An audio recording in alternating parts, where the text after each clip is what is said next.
good, He is above all things. We view the commandments different than Jesus viewed the commandments in the law. If I say, tell me the commandments, how many of you, and just be honest, raise your hand, would say the 10 commandments? How many? 50%, 55%, 60? Over half. That's not the commandments Jesus was talking about. To a Jewish person living in at the first century, indeed at a Jewish person living today, the commandments means the first 5 books of the Bible. Yes, the 10 commandments are a part of that, but in reality for a Jewish person, the Torah, the first 5 books, is what is the big kahuna of the law, the commandments. So when the scribe goes to Jesus and says, what is the biggest commandment? I know parents out there are saying, honor thy parents, and don't commit adultery, don't kill, don't steal, don't lie, don't make idols. I hear all those. But that's not what Jesus saw as the commandments. And he quotes, I think, probably the most important theological text in Judaism. It's called the Shema. Now, I didn't bone up on it, Beth. I'm going to try. Shema, O Israel, Adonai Elohehu, Adonai Asher. Did I say it right? Adonai Ha. I messed up. 99.9%. I'll take it. I passed the test. I'll take a 79. I didn't bone up on it. Next time I'll do it better. That is the creed of Judaism. That saying, the Shema. Hear, O Israel, hear, the Lord is one. That's it. Yes. That is the most important creed in all of in Judaism. That is their Apostles' Creed. That is their Nicene Creed.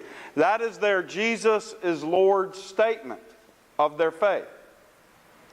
So Jesus answered exactly as the scribe thought he would. Love God with all your heart, all your mind, all your soul, all your strength. Love God because He is one. But then, Jesus does something different. He skips ahead in the Torah and adds another part to it. Love your neighbor as yourself. He took the number one commandment and added another part of that wasn't too far away and made them into one commandment. Love the Lord your God. Love your neighbor as yourself. And on that hangs all the prophets, is what one gospel reading says. But I love what Mark says with it. Mark says this. The scribe answers back, you're right. You're right, Jesus. You get it. Love God is the most important, and love your neighbor as yourself, that is the second most important, and really they're the same thing. Now here's what Jesus says. Listen, all the sacrifices in the world, everything you could do, doesn't put you as close to God as understanding that this is what we need to do. There is no religious ceremony. There is no prayer. There is no creed that gets you as close to God's kingdom as loving God and loving your neighbor as yourself. It changes everything. That's what separates traditional Judaism from Christianity. Now, Judaism has the laws in there. Jesus didn't say anything new. If you go to Deuteronomy, you will find those two verses exactly put out. But Jesus put them together. He married them.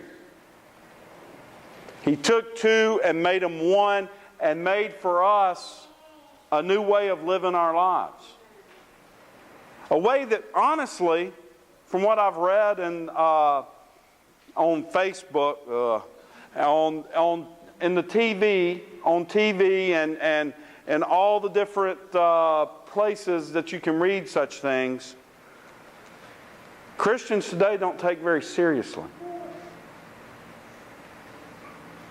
When was the last time we truly loved our neighbor as ourselves? When was the last time we said, we're going to do something for our neighbor that goes above and beyond? When was the last time we put God first? If you love somebody, shouldn't they be first? When was the last time we put God first?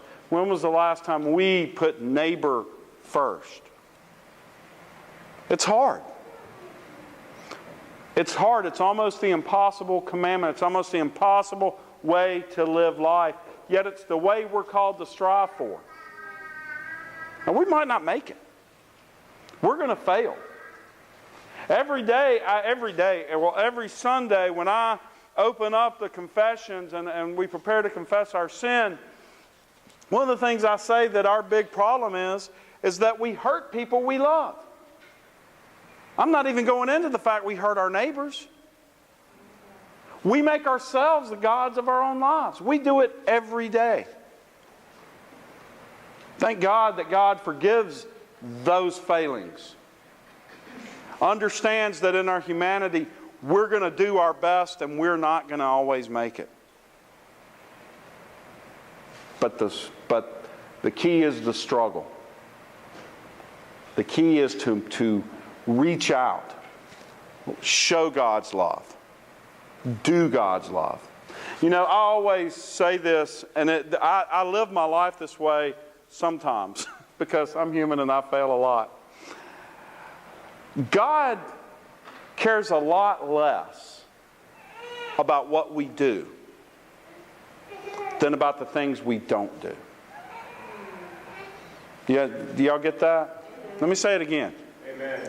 God cares a lot less about the sins that I do every day just driving down 610. The sins that I have to deal with in my own life than when I pass by the hungry.